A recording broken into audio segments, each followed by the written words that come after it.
If you had asked me a few years ago what I thought about Days Gone, I probably would have given you the same answer that a lot of people did back when it first released. It was another open world zombie game. You had motorcycles, crafting, bandit camps, survival mechanics, and of course, thousands of infected people, zombies, trying to rip your face off every chance they get.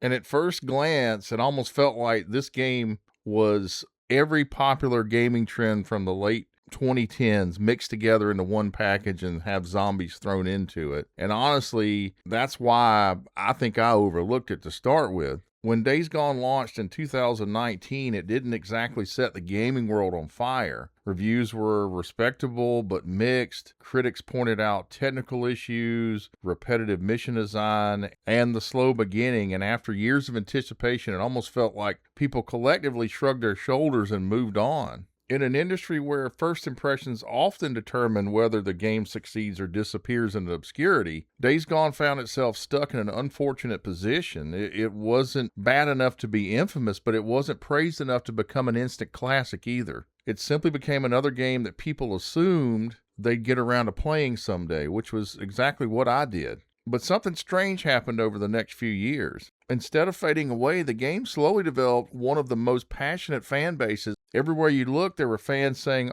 I don't understand why people didn't like this game. And also the ubiquitous comment of, stick with it because it gets much better, which it did. I mean, the start wasn't that slow, but that was one of the things that people pootied on it. The first 10 hours don't represent what the game actually becomes. But when thousands of people you've never met all keep saying the same thing, eventually you start paying attention. And that was sort of the process that I had went through. I got the game back in 2022, I think, during the Steam summer sale that year. I had no intention of playing it right off the bat, but I was interested to see how it was.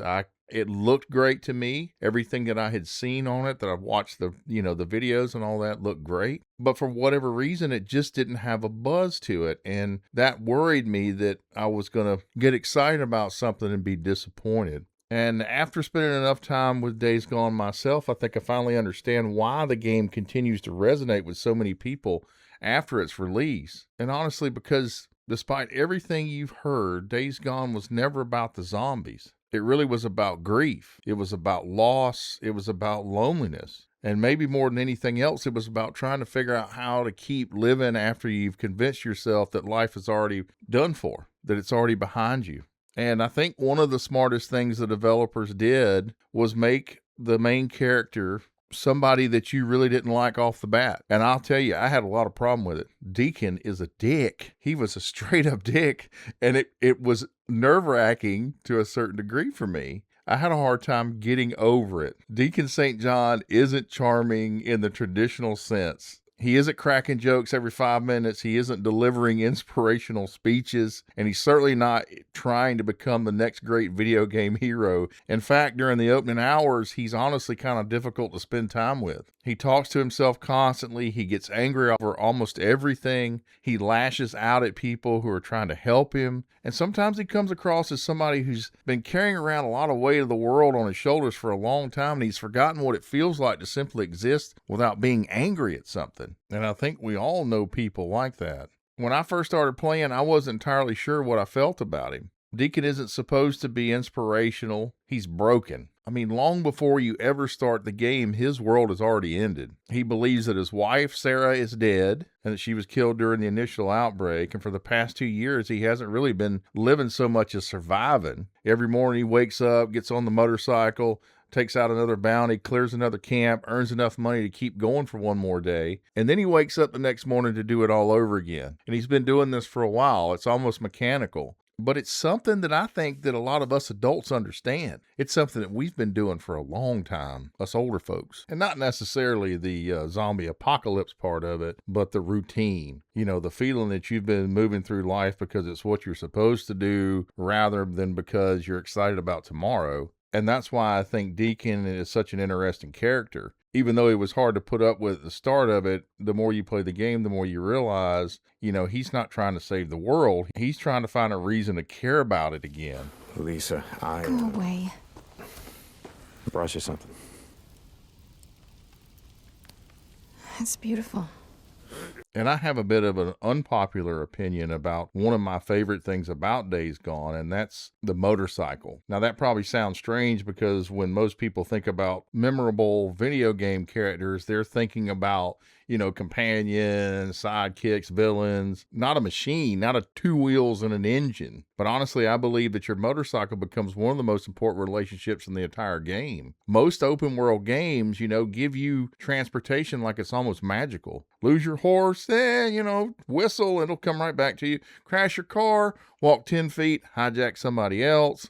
And a lot of games, fast travel ruins the game. It really does. I mean, I get it. It makes it kind of convenient in some aspects, but at the end of the day, it really does take the immersion away from it. Now, you can unlock fast travel in Days Gone. It is there, but one of the interesting things that they do is that it does cost you gas to fast travel. So if you don't have enough of the equivalent, what it would take gas to get to it, riding to it in game, it won't let you do it. And also in several of the difficulties, Survival 1 and Survival 2, there is no fast travel, which I like. I think if you're going to get on your bike and go do a mission or go explore, or you need to go over to this encampment halfway across the map, you need to be prepared. You need to make sure you have ammo, fuel, whatever else you need, bandages, all that stuff before you go, because you may be gone for a while. And you certainly don't want to get caught out there with no ammo, no fuel, because you're going to die and you're going to have to start over. Anyway, I digressed a little bit on there. The point is that your motorcycle matters in this game. If you run out of fuel, that's a problem. If you wreck while you're trying to escape a horde, you have to stop and repair it. It won't go anywhere. If you park it in a dangerous area and wander too far off, then you've got to come back through there to get it. And slowly, without realizing it, something changes. You stop thinking about it as a piece of equipment. It's almost like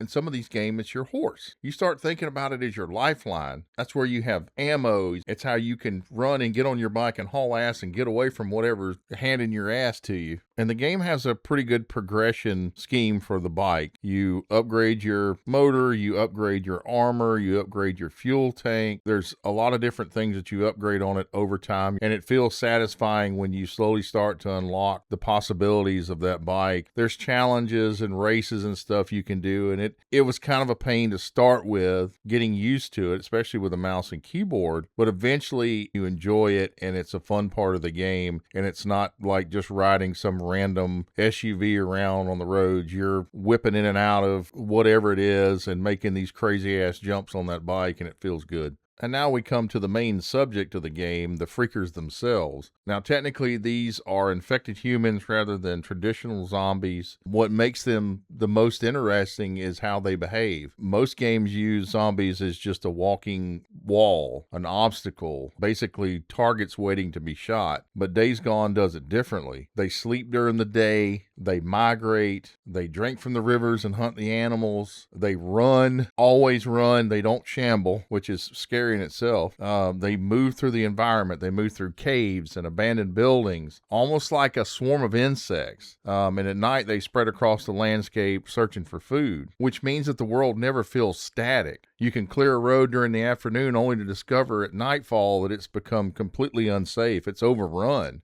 Now, there's nests. There are certain areas that'll have a concentration of what they call nests, and these are small encampments, so to speak. They're small nests that the zombies sleep in during the day, and you'll have missions to go and clean those nests out. But there's also the hordes. Now, there's, I think, 40 hordes in the game, and they can range from anywhere from 25 to 50 swarmers, depending on where you find them. And they're always tied to a certain location, whether it be a cave or a POI somewhere where they hibernate during the day. Now, of course, the big fatty horde, the 500 horde, is the old sawmill horde, which is lovely. That is one of the most lovely things ever. But they're all named after wherever their location is, like, the Iron Butte Ranch horde, or what's one of the other ones? Friendship Ridge horde. You'll roll up on something like that, realize what it is, and then we'll just save that for later, because you really need to be prepared if you're going to try and take on one of those. But there's a lot of interesting strategy strategies to sneaking up on one of them and nuking half of them before they ever get a chance to come out of the cave. But if you've never done that, it's truly an experience. Lord knows. I mean, the first time you accidentally stumble on one of these massive groups, it's almost impossible not to panic. And there's hundreds pouring towards you like a tidal wave. They're climbing over each other. They're flooding through doorways. They're jumping over rocks, obstacles,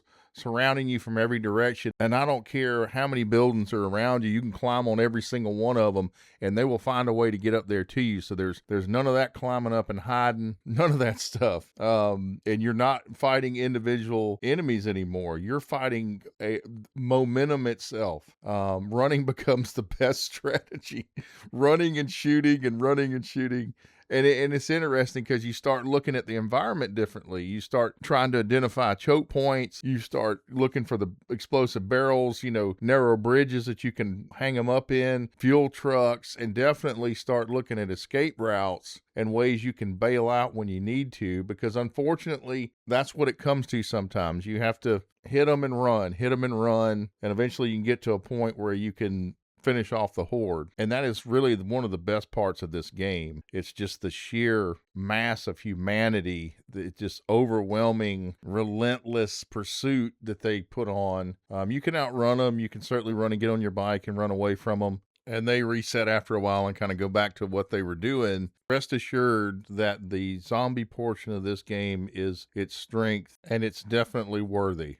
Now, one of the more interesting things to me, and one of the aspects of the game that kept me going to fully complete this game and get to the end, was the story, along with the characters. I think it's one of the bigger strengths of this game is that it's a interesting, compelling story with good actors. They do a lot of mocap in it, and the actors give believable performances. You feel for the characters. They're interesting with a lot of depth. In my opinion, you may not agree with me, but I felt like they were compelling in a lot of ways. And there's a lot of different personalities and a lot of different factions that are working, but at the same time kind of fighting against each other for the sake of all of humanity. And then you have the military and all of that stuff. So it does a really good job of keeping the story going by you kind of investigating and trying to find out what happened to some of your people, what happened to your wife. And as the story unfolds, Deacon slowly starts to open himself back up again to other people. He starts allowing himself to care again, and that's really what his character arc's about. He slowly starts to become human again. Now, I'm not going to go into a lot of depth about the characters. If you are interested in the game and haven't played it yet, I would highly recommend that you did, and I'll let you learn the characters for yourself, and I think it'll be a much more fulfilling experience if you do it that way. But that's why I think